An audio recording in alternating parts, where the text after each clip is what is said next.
আমি তুমি স্যার আপনি কংগ্রাচুলেশন আয়েশা। থ্যাঙ্কস তুমি চলে এসেছো তাও ঢাকার থেকে এখানে চলে যাই। না না না খালি ফাইজলাম চলো বেশো তো এখনো বলবে না কি? ভালোবাসি ভালোবাসি। এভাবে বললে কোনো মেয়ে ইমপ্রেস হবে বস কিভাবে বলবো? তাকে কোনো একটা সুন্দর জায়গাতে নিয়ে যান তার চোখে চোখ রেখে জমানোর সমস্ত কথা তাকে বলে দিন আর তাতে যদি কাজ না হয় তার সামনে হাঁটু গেড়ে বসে চিৎকার করে বলো ভালোবাসি ভালোবাসি। সেটাও যদি বলতে না পারি। আর একটা অপশন আছে একটা সিম্পল ভয়েস টেক্সট দিয়ে দাও সাকিবকে তুমি ভালোবাসো, তাহলে বিয়ে করছে যে?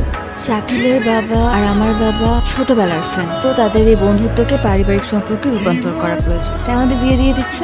অন্য কোনো কারণ নেই। নাম কি? যাকে এখন ভালোবাসা কে সে? তোর ফাইজলামি খালি। সিরিয়াসলি বলেন না, কে? সত্যি করে বলেন না। তোমাকে ধরছে আবার।